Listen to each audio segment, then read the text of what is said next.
नवरात्रीमध्ये देवीची ओटी कशी भरावी हे महत्त्वाचे 10 उपाय करा. यामुळे वर्षभर कुठल्याही मार्गाने सुख समृद्धी आणि पैसा येत राहील. नवरात्रीत आपल्याला कुलदेवीची तसेच घरात जो घट बसलेला असतो त्याची ओटी भरण्याची पद्धत असते. ओटी भरताना काही गोष्टींची काळजी घेतली पाहिजे. कुलदेवी ही कुळाचे रक्षण करणारी असते. तसेच दुर्गादेवी देखील आपले रक्षण करणारी असते. म्हणून देवीची ओटी भरायची असते. याने प्रत्येक मनोकामना पूर्ण होतात. घरामध्ये सुख समृद्धी नांदते. वर्षभर आपली देवी आपलं रक्षण करते. आपल्याला प्रत्येक संकटातून वाचवते, तारते. म्हणून देवीसाठी काही करताना आपण कमी पडता कामा नये. म्हणून देवीचा आदर सन्मान करून तिची ओटी भरावी. ओटी कशी भरावी हे आता आपण पाहूया. हॅलो, नमस्कार, श्री स्वामी समर्थ. मी रेश्मा तुम्हा सगळ्यांचं रेश्माच्या दुनियादारीमध्ये पुन्हा एकदा स्वागत करते. एका ताटात साडी ठेवावी. आपल्या इथे परंपरेनुसार नऊवारी साडीने ओटी भरण्याची पद्धत असेल तर नऊवारी साडी ठेवावी. देवीला अर्पण करण्याची साडी सुती किंवा रेशमी असावी, कारण धाग्यामध्ये देवतत्वाकडून येणाऱ्या सात्विक लहरी ग्रहण करण्याची क्षमता असते. साडीचा रंग काळा किंवा निळा नसावा. याऐवजी लाल, केशरी, पिवळा, हिरवा, जांभळा किंवा गुलाबी निवडावा. एका ताटात साडी ठेवून त्यावर खण ठेवावा. खणाचा रंग शुभ असावा. त्यावर पाण्याने भरलेला नारळ किंवा अखंड सुपारी किंवा अखंड खोबऱ्याची वाटी ठेवावी.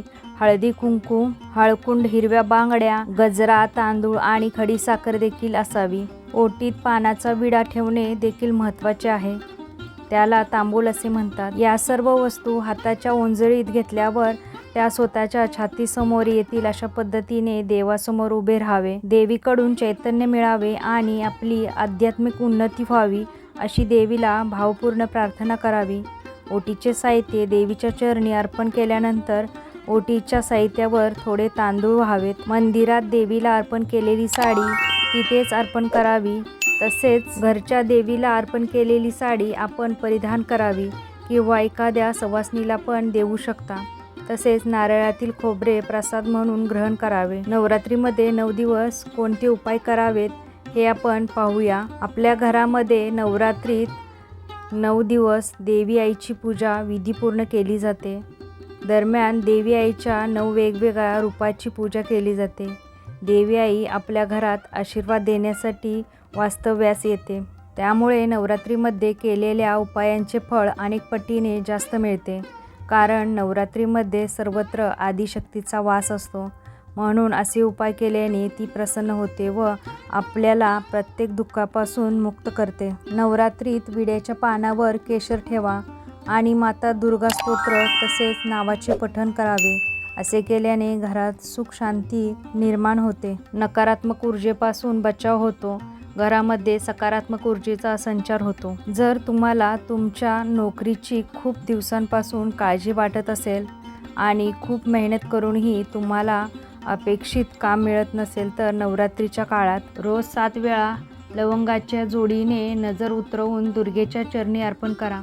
असे केल्याने तुमच्या नोकरीशी संबंधित सर्व समस्या दूर होतील आणि तुम्हाला तुमच्या आवडीची नोकरी मिळेल. नवरात्रीमध्ये दुर्गामातेला प्रसन्न करण्यासाठी एका पिवळ्या कपड्यात 5 वेलची आणि 5 सुपारी सोबत 1 लवंगाची जोडी ठेवा आणि दुर्गेला अर्पण करा. त्यानंतर दुसऱ्या दिवशी सकाळी आंघोळ करून हे साहित्य कपड्यासहित तिजोरीत ठेवा.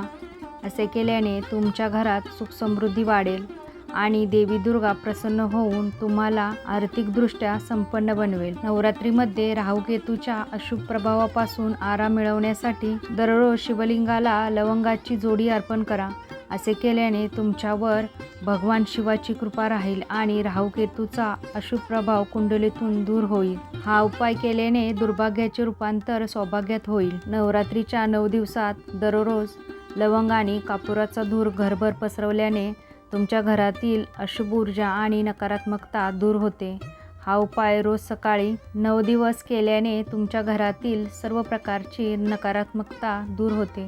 कारण या 9 दिवसामध्ये एक वेगळ्याच प्रकारची सकारात्मक शक्ती आपल्या घरामध्ये वावरत असते. नवरात्रीच्या पहिल्या दिवशी घराच्या बागेत पारिजातकाचं रोप लावल्याने देवी दुर्गा प्रसन्न होते आणि घरात सुख समृद्धी आणि शांती नांदते. तसेच पैशाच्या समस्येपासून सुटका मिळते. तुमच्या घराच्या बागेत दक्षिण किंवा पश्चिम दिशेला तुळशीचे रोप अवश्य लावा. यामुळे लक्ष्मी आणि दुर्गादेवी या दोघीही प्रसन्न होतात. त्यामुळे घरातील तिजोरी संपत्तीने भरलेली असते. व्यवसायातून खूप मोठ्या प्रमाणावर लाभ मिळतो. माता दुर्गेला जास्वंदीचे फूल खूप आवडते. नवरात्रीच्या पहिल्या दिवसापासून जास्वंदीचे फूल अर्पण केल्याने देवी दुर्गा प्रसन्न होते आणि भक्तांना इच्छित फळ प्रदान करते. स्वतःच्या घराची इच्छा पूर्ण करण्यासाठी हा उपाय करा. जर तुम्ही स्वतःचे घर बांधण्याचा किंवा विकत घेण्याचा विचार करत असाल तर नवरात्रीच्या काळात मातीचे छोटंसं घर बनवा आणि पूजेच्या ठिकाणी ते ठेवा आणि प्रार्थना करा. असे केल्याने देवी तुमचे स्वप्न लवकरच पूर्ण करेल. प्रगतीच्या मार्गातील अडथळे दूर करण्यासाठी नवरात्रीत कोणत्याही दिवशी घरात तुळशीचे रोप लावा. जर तुमच्या घरात आधीपासून तुळशीचे रोप असेल तर एक नाणे हातात धरून तुमची इच्छा मनातल्या मनात बोला आणि नंतर हे नाणे तुळशीच्या रोपाखाली मातीत गाडून टाका.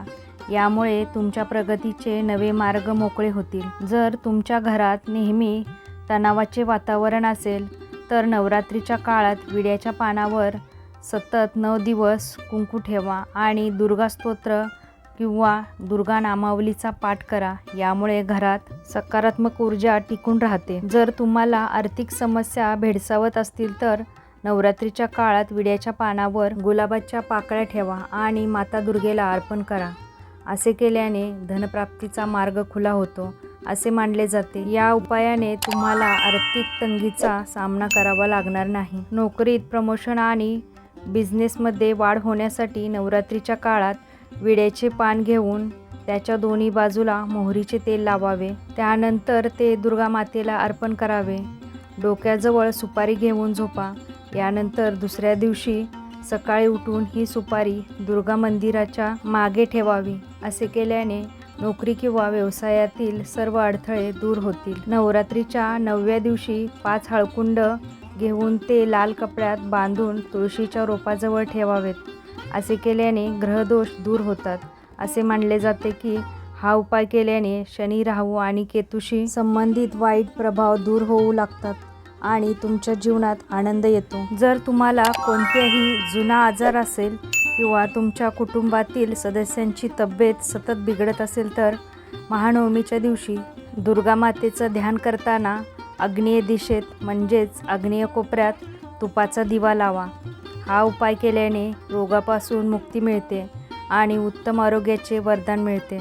याशिवाय हा उपाय तुम्हाला तुमच्या शत्रूंवर विजय मिळवून देतो. घरातील नकारात्मक ऊर्जा बाहेर काढण्यासाठी नवरात्रीच्या 9 दिवसात घराच्या मुख्य प्रवेशद्वारावर स्वस्तिक काढावे. त्याचबरोबर घराच्या मुख्य प्रवेशद्वारावर आपल्याला श्री गणेशाचं चित्र लावायचं आहे. असे केल्याने घरात सकारात्मकता राहते आणि सर्व थकलेली कामे होऊ शकतात. नवरात्रीत आंबा किंवा अशोकच्या पानाची माळ बनवून मुख्य प्रवेशद्वारावर लावल्याने घरात असणारे सर्व प्रकारचे नकारात्मक ऊर्जा दूर होते. घरात सकारात्मकता येऊन सुख शांती नांदते. नवरात्रीत मुख्य दरवाजावर लक्ष्मीची पावले काढावीत. असे केल्याने घरातील नकारात्मक ऊर्जा दूर होते आणि घरात सुख शांती नांदते. नवरात्रीत एखाद्या दिवशी लक्ष्मीच्या मंदिरात जाऊन केशर भात अर्पण करावा. असे केल्याने घरातील सर्व अडथळे दूर होतात आणि देवी आईचा आशीर्वाद मिळतो. तुमची इच्छा पूर्ण करण्यासाठी तुम्ही महानवमीच्या दिवशी दुर्गा सप्तशतीचा पाठ केला पाहिजे. यामुळे मानसिक शांती मिळते. जर तुम्हाला या दिवशी संपूर्ण दुर्गा सप्तशतीचा पाठ करता येत नसेल तर तुम्ही किमान त्याचा 12वा अध्यायाचं पठण करावे. असं केल्याने मनोकामना पूर्ण होते. वैवाहिक महिलांनी नवरात्रीच्या 9व्या तिथीला माता सिद्धदात्रीला सौभाग्याचे साहित्य अर्पण करावे. असे केल्याने तुमच्या जोडीदाराच्या आयुष्यातील अडचणी दूर होतात आणि तुम्हाला सौभाग्यही मिळते. नवरात्रीची 9वी तिथी अतिशय विशेष मानली जाते. या दिवशी वरील उपायांचे पालन केल्यास अनेक फायदे मिळू शकतात. यासोबतच काही नवीन सुरुवात करायची असेल तर हा दिवस खूप शुभ आहे. या दिवशी नवीन काम सुरू केल्याने नक्की यश मिळते. नवरात्रीच्या पहिल्या 5 दिवसात विड्याच्या पानावर चंदनाने दुर्गादेवीचा बीज मंत्र लिहून तिच्या चरणी अर्पण करा. ओम ऐं ह्रीं क्लीं चामुंडाय विच्चे हा दुर्गाचा बीज मंत्र आहे. त्यानंतर नवमीच्या दिवशी ही विड्याची पाने गोळा करून लाल कपड्यात बांधून आपल्या पैशाच्या ठिकाणी किंवा तिजोरीत ठेवा. हा उपाय केल्याने आर्थिक समस्येपासून सुटका मिळते. तर हा माहितीपूर्ण व्हिडिओ तुम्हाला कसा वाटला? जर व्हिडिओ आवडला तर व्हिडिओला जास्तीत जास्त लाईक करा. चॅनलवर नवीन असाल तर चॅनल सबस्क्राईब करायला विसरू नका. पुन्हा भेटूया आपण उद्याच्या व्हिडिओमध्ये. तोपर्यंत सगळ्यांना श्री स्वामी समर्थ. जय जय स्वामी समर्थ.